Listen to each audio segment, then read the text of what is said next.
Kalau dalam Hasanah Kejawen, istilahnya adalah sengkolo gendring bumi.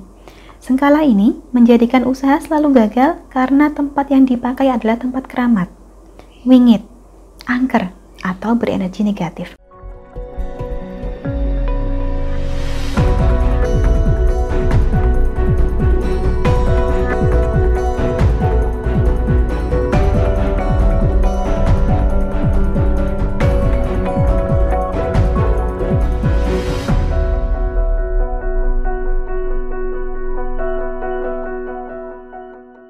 Salam Rahayu, dengan Dewi Suntari di sini. Apa kabar Anda?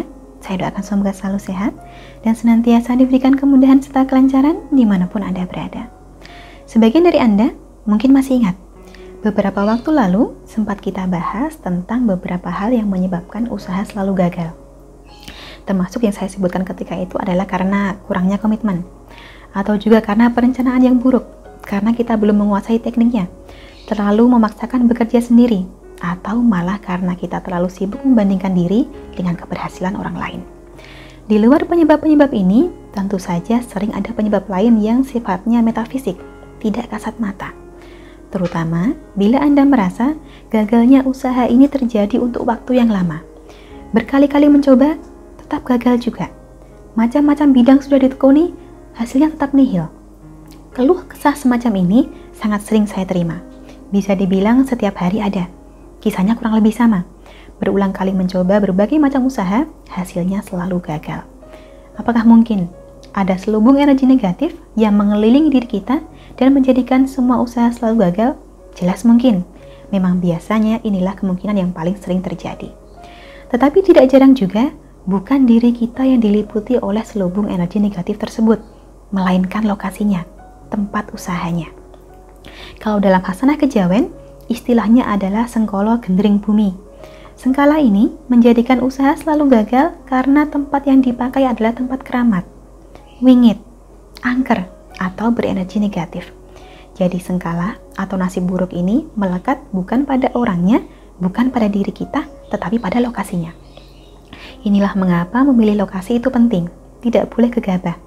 Paling tidak kita harus tahu dulu apakah lokasi ini menjanjikan. Apakah sudah sesuai dengan target pasar dan kebutuhan kita? Dan apakah ada riwayat buruk sebelumnya? Jika memang kita tahu bahwa lokasi ini tadinya adalah tempat angker yang bahkan pernah menimbulkan korban, maka ada baiknya kita pertimbangkan kembali sebelum memutuskan untuk membuka usaha di tempat ini. Nah, kalau sudah terlanjur bagaimana? Kalau sudah terlanjur, pilihannya tentu saja ada dua. Pertama, kita cari lokasi lain. Kedua, kita bersihkan lokasi ini dari energi negatif dengan cara melakukan ruwatan.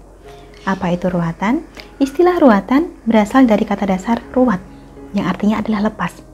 Diruat artinya dilepaskan atau dibebaskan dari hawa buruk dan energi negatif yang menyebabkan keburukan dalam hidup kita. Caranya bagaimana? Untuk melakukan ruwatan bisa dengan menggunakan garam pangruat, yaitu garam bertuah yang secara khusus diritualkan sebagai media ruwatan atau buang sial.